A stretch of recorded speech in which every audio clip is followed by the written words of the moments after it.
ரஷ்ய பேரரசை நடுங்க வச்ச ஒரு காக்கசஸ் உடைய சிங்கம் என்று சொல்லணும்னா இமாம் ஷாமில சொல்லாங்க. வரலாற்றுல சில மனுஷங்களுடைய பெயரை கேட்டாலே பேரரசுகள் பயந்து நடுங்கும் இல்லைங்களா? அந்த வரிசையில ரஷ்ய பேரரசை சுமார் 25 ஆண்டுகள் நடுங்க வச்ச ஒரு வீர தலைவர் என்று சொன்னால் இமாம் ஷாமில சொல்லலாம். 1797 இருந்து 1871 வாக்கு வரைக்கும் வாழ்ந்து மரணித்தவங்க.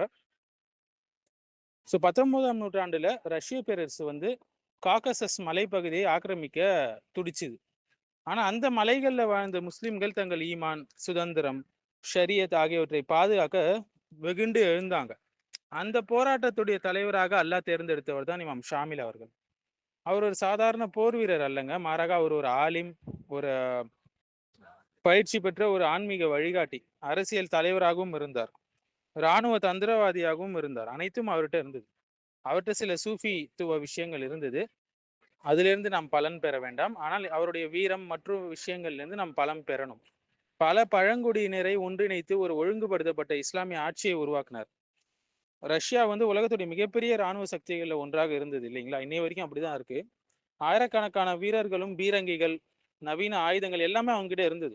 ஆனால் இமாம் ஷாமிலிடம் இருந்த ஆயுதம் அவங்க கிட்ட இல்லை. அதுதாங்க உறுதியான ஈமான், மலை போர் தந்திரங்கள், மக்களுடைய ஆதரவு. அவர் வந்து கொரில்லா வார்ஃபேர் என்று சொல்லுவாங்க. அந்த முறையை மிக திறமையாக பயன்படுத்தினார். ரஷ்ய படைகள் வந்து மலைகளுக்குள் நுழைந்த உடனே திடீர் தாக்குதல்கள் நடத்தப்பட்டுச்சு. எதிரிகள் சோர்வடைந்த பின் மீண்டும் தாக்குதல் நடந்தது. இதனால் ரஷ்ய இராணுவம் பெரும் இழப்புகளை சந்தித்ததுன்னு சொல்லலாம்.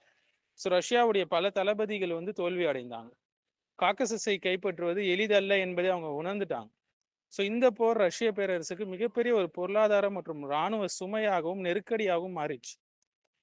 இமாம் ஷாமில் அவர்கள் இமாமத் ஆஃப் காக்கசஸ் என்ற ஆட்சியை நிறுவி ஷரியத் சட்டத்தை நடைமுறைப்படுத்த முயற்சி செஞ்சார். நீதிமன்றங்கள் அமைச்சாரு, நிர்வாகத்தை ஒழுங்குபடுத்தினாரு, மக்களிடையே ஒற்றுமையை வளர்த்தாரு. 1859ல நீண்ட போராட்டத்துக்கு பிறகு மிகப்பெரிய ரஷ்ய இராணுவ முற்றுகையால் அவர் சரணடைய வேண்டிய சூழல் ஏற்பட்டுச்சு. ஆனால் அது ஒரு கோழைத்தனமான சரணடைதல் கிடையாதுங்க. தனது மக்களின் உயிர்களை மேலும் வீணாக்காமல் காப்பாற்றக்கூடிய முக்கிய முடிவாக அது இருந்தது.